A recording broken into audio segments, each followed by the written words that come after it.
Welcome to the Tripwire podcast, part of the Triple Play Fantasy Network. I'm your host, Zach, at FF Chalupa Batman. I am joined today by the great Joe Pepe, as well as Steve Lawson. How are you guys doing tonight, gentlemen? Good. How about you, man? No complaints. So we have a fun show. We've been talking Dynasty now for, God, it feels like 2 months, maybe longer. We are finally in redraft season, so we wanted to put together a mock draft for you all. Now, we're not going to be going pick by pick. It's great for the other shows to do that. We want to be a little quicker. We want to get more into draft strategies to help you win your league because, let's be honest, every draft is different. Your home league is not going to draft like our league, but we can give you some tips and tricks that we went through. So I'm gonna get us all set up. You can see our draft board on the screen, but this was a 1 QB, 12 team, half PPR mock. We decided to keep it very basic because let's be honest, most drafts out there follow these pretty standard positions. So it's 1 QB, 2 running backs, 2 wide receivers, 1 tight end. We made it 2 flex spots, and then it's a kicker, a defense, and 7 bench spots. So, like I said, pretty standard. So, in our draft today, here's the order of the picks. At the 101, we have Sam Wagman. He's a content creator with Footballguys and Fantasy Points. We had myself at the 102. We had Alex, who unfortunately couldn't join us, but he's part of the Tripwire crew at 103. At 104 was Jeff Bell. He's Dynasty lead at Footballguys and host of the Devy Royale. At 105, we had Gina Noble. She's host of Rank.Draft.Trade Fantasy Football podcast. At 106, we have the wonderful Steve.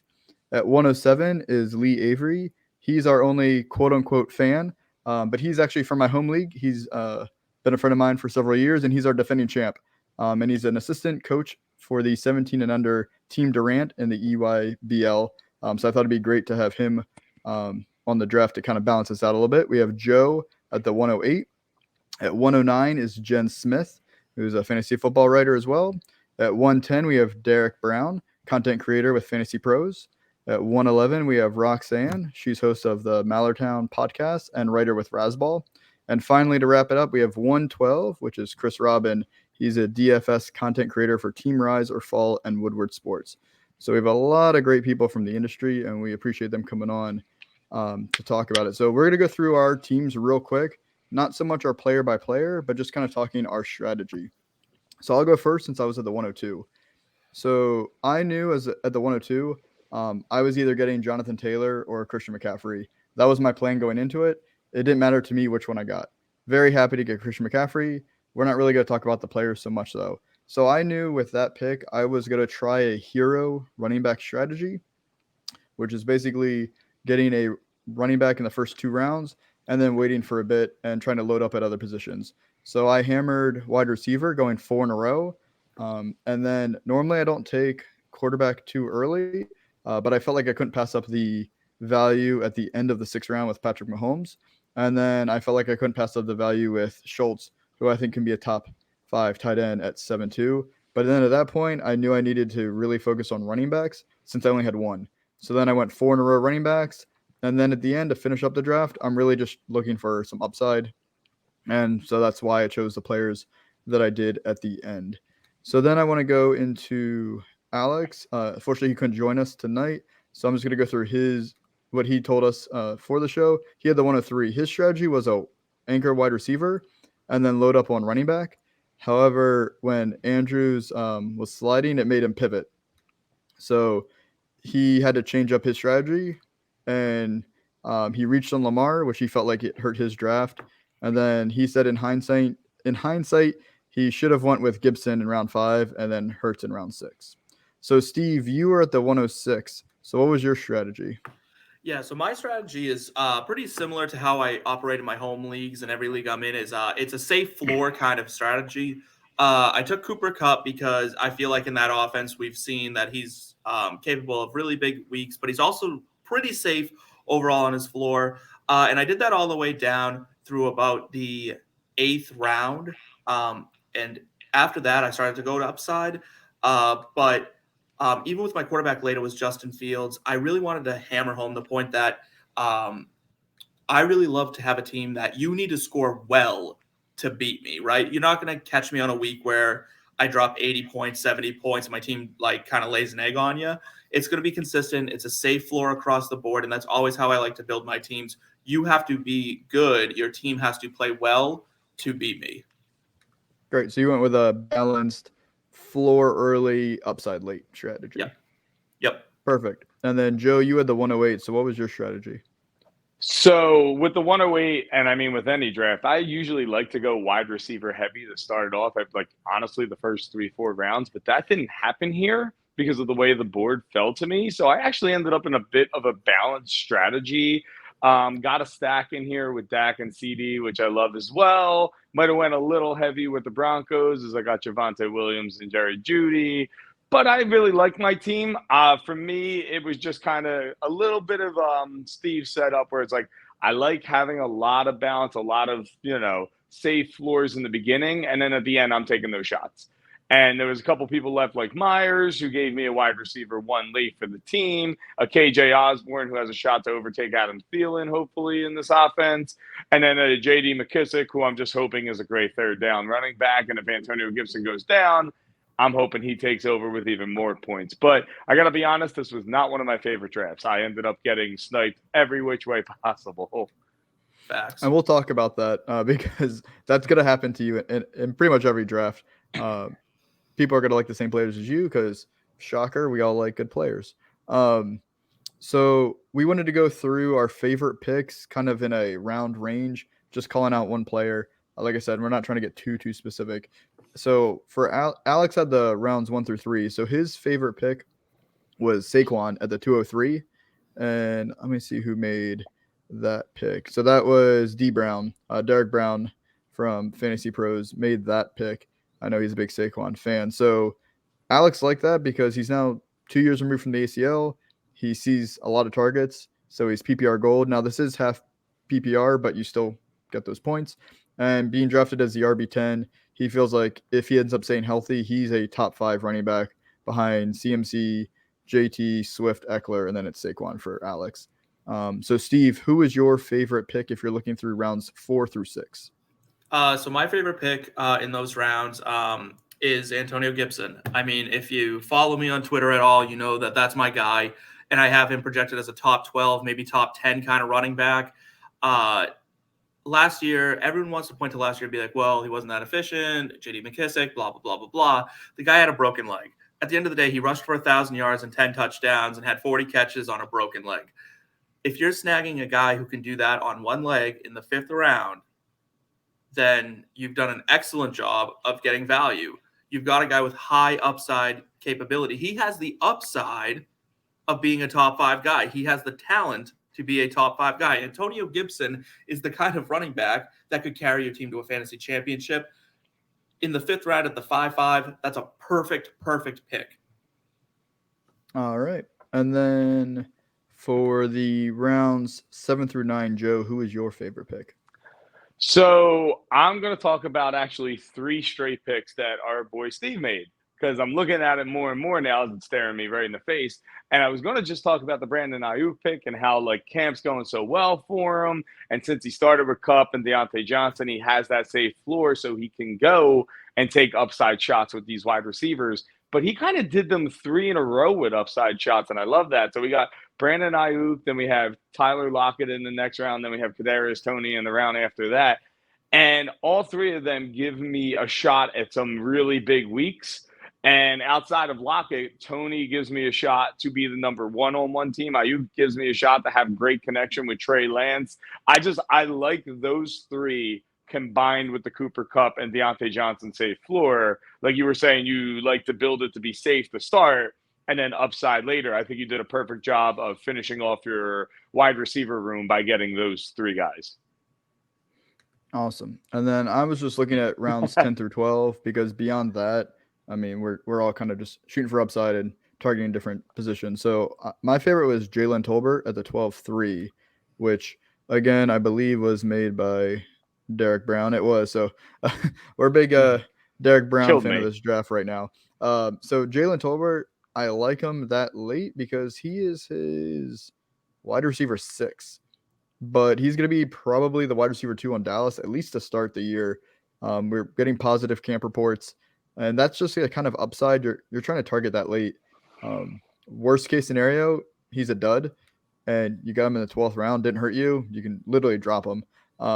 Or best case scenario, he ends up being like a decent wide receiver 3-4 that you can plug into your flex and rotate on your bye weeks. So that's the kind of pick you want to make that late in the draft. All right, so that's enough of talking about players. Like I said, the whole point of this show that we're really trying to help you all with that are listening is draft advice and strategies. So, Steve, why is it so important, even though this is obvious, I want to talk about it, to know your league settings? So it's really important to know your league settings, mainly because when you go into your draft, that's what's going to dictate how you run. If you're in a standard league, you don't want a quarterback in the first round. But if you sit there and you're in a super flex league and you wait till the 8th round to take a quarterback, you lose. You've lost the league. You might as well not even play. Don't bother setting a lineup. You're out. You're done. Get out. You've given your money. You've given it to charity at that point.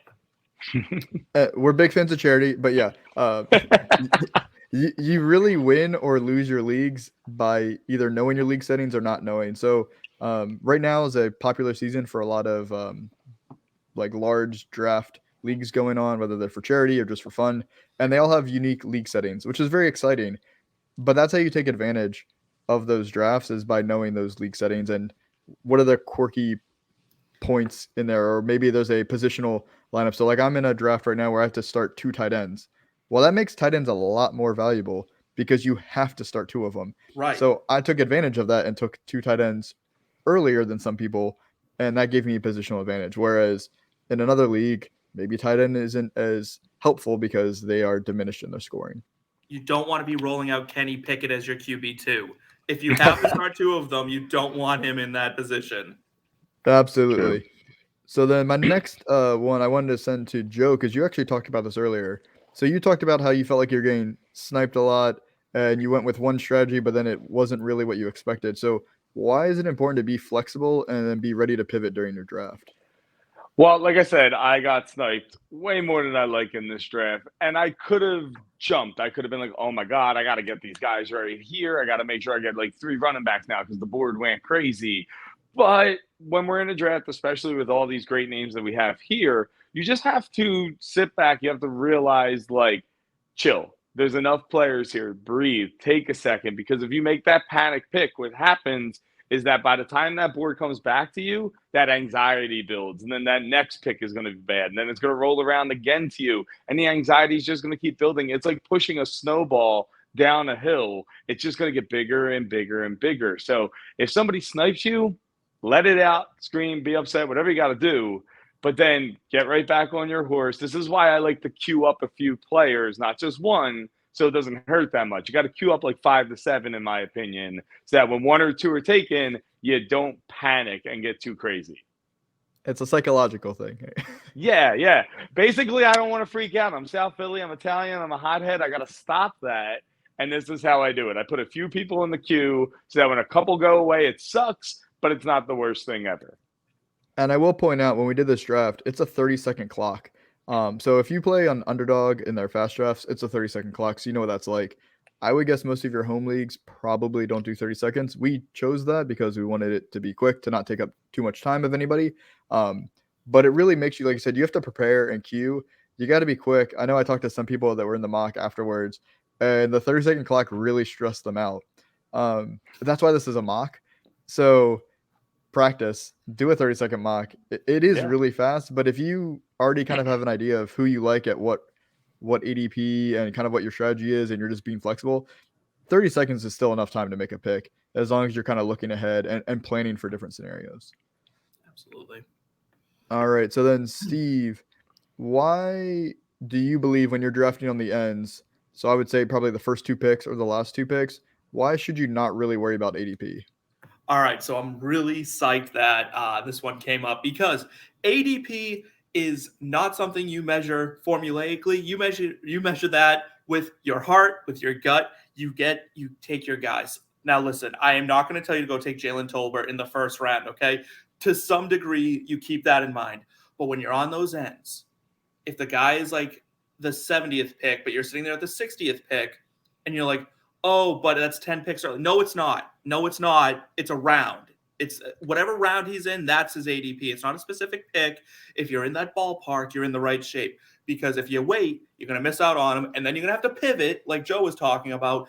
And no one wants to pivot, okay? No one wants to pivot. Trust your gut. Sometimes you have to take those shots.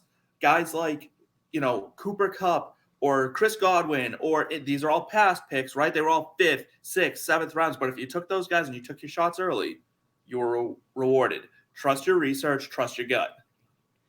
Yep, and it's important when you are on those ends, you have a lot more picks in between when you make that second pick and you got to wait around. Like, you're basically waiting almost 2 full rounds until it's your pick again. So if anyone is within that quote-unquote ADP within that round and a half, 2 rounds, you're not really reaching because they were never going to get to you at your next pick anyway. So if it's a guy that you really want, get your guys. Exactly.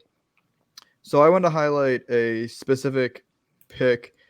This is not to call out the person at all. We've actually talked glowingly about Derek Brown's draft, but it's about reading the board. And by that, I mean, if you look at Derek Brown's pick in the 7th round, he took Trey Lance at 7'10". There's nothing wrong with that value. If you like Trey Lance, the way the board was going, nothing wrong. What I did want to highlight is that Roxanne in the 11th slot and Chris in the 12th slot already had their QBs. This is a 1 QB league.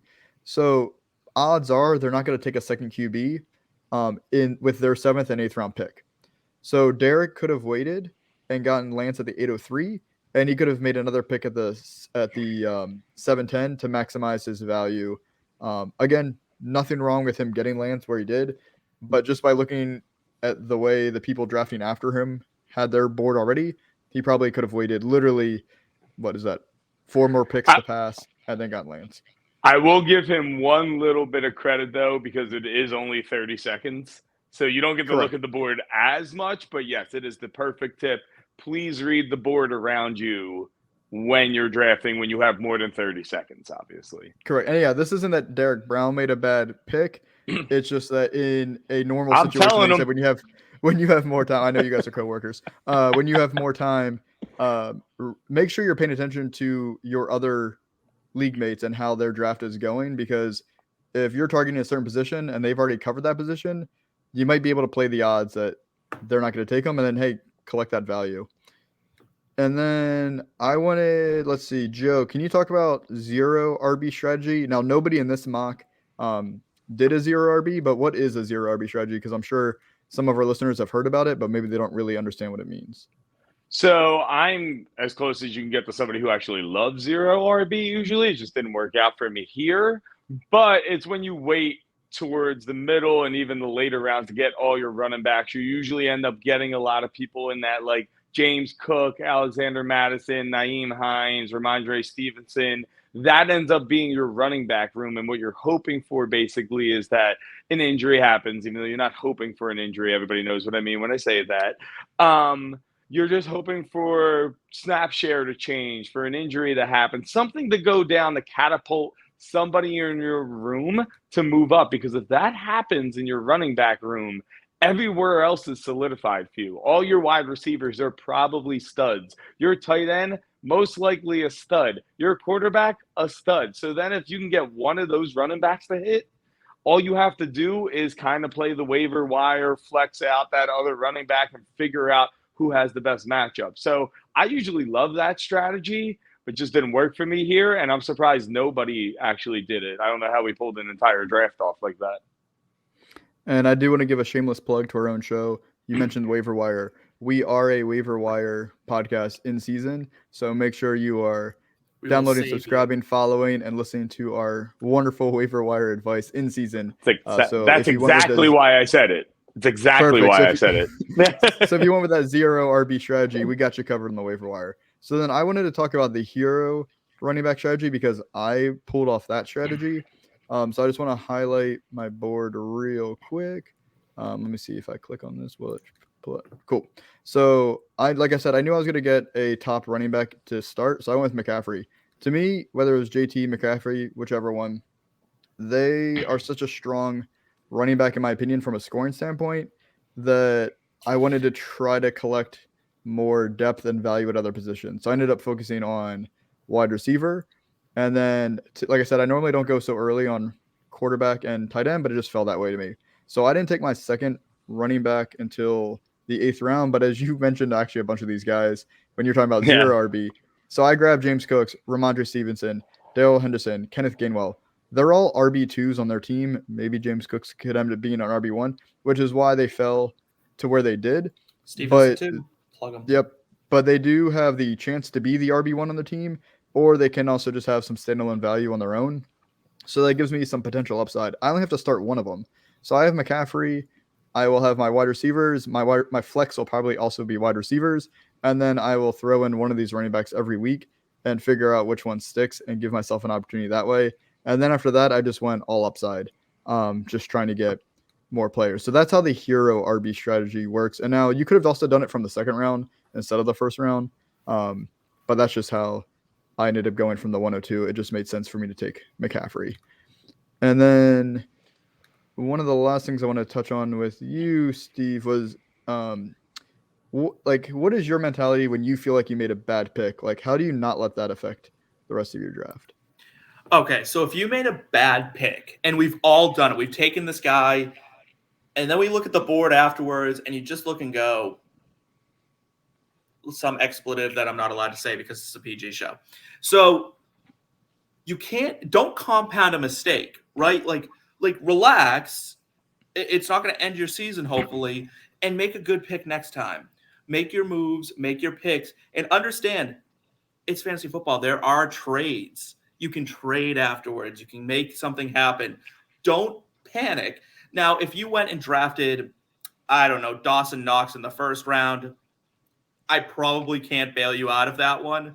But if you're like, I took Derrick Henry, but I really wanted Joe Mixon, they're pretty much equal. Like, don't panic, man. Like, relax. It's all going to be okay. Keep your draft strategy, follow your gut, and trust your gut that you're going to build the team around what you got. Perfect. And then the last thing I wanted to point out, which you might not be able to see, is you can see it. So know your league platform, your draft platform rules. So what I'm talking about is ESPN requires you to fill all of your starting spots by the end of the draft. That doesn't mean you got to take them in order, but by the end of the draft, if you're playing with a kicker and defense like we were, you have to fill those spots. It won't let you take anybody else. However, we're on Sleeper and a bunch of other platforms do not require that. So 5 out of the 12 teams in our mock did not take a kicker and a DST, and only 2 out of the 12 teams did not draft a kicker or a DST.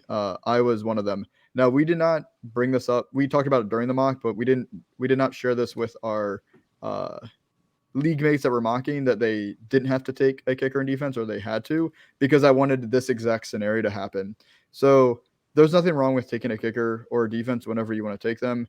I'm not going to judge you for any of that, but also think about if you don't need to take one, do you want to take one? So for me, I did not take any of them. So I need to pick one up, one of each up before the season starts, obviously.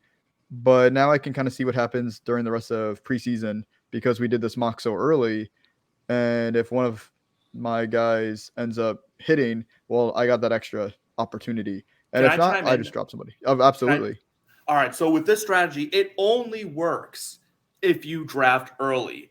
If you're drafting the week before the season and you're like, I'm going to sneak one by them and not draft a kicker, you're not sneaking one by anyone. You're going to drop your last pick and then pick up a kicker. Like, now you've just passed up having a good kicker because you wanted to get fancy and streamline a kicker. Bruh, don't bother. If it's the week before the season, those lineups are set. Get yourself Justin Tucker and get yourself the Chargers defense. They're going to be the number one in both and roll out there. All right. That's what you want to do.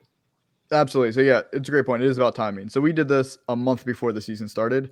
So this just gives me more opportunity to take some shots on guys and then I can just drop somebody and pick them up. But yeah, so you just, again, need to know your platform and what the rules are, what are your league settings, and that's how you just maximize your draft. And like I said, we want to hype this up as much as possible. We are a waiver wire show. You do not win your league at the draft. You are going to have to do some work because I guarantee you did not make all perfect picks no matter how much you try. You can listen to us. You can listen to any other show. You will not have a perfect draft. So don't stress. Even if you don't feel great about your draft, like the guy said, you can fix it through the waiver wire, through trading. So Joe and Steve, I appreciate you guys coming on.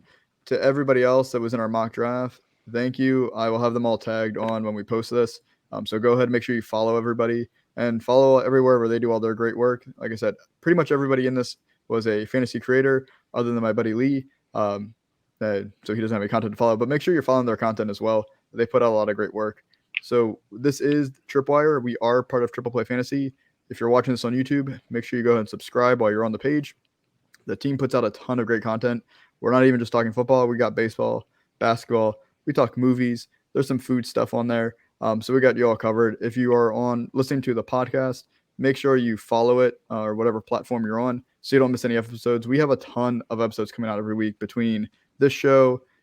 My interview series is coming to an end with this offseason. But then we also have the main show is on there as well as some player interviews. So I don't want you guys to miss any of that. So Steve and Joe, have a great night, guys. We appreciate you guys coming on. Good luck mocking the rest of the off season, and make sure you guys are watching us to get you ready for the rest of the season.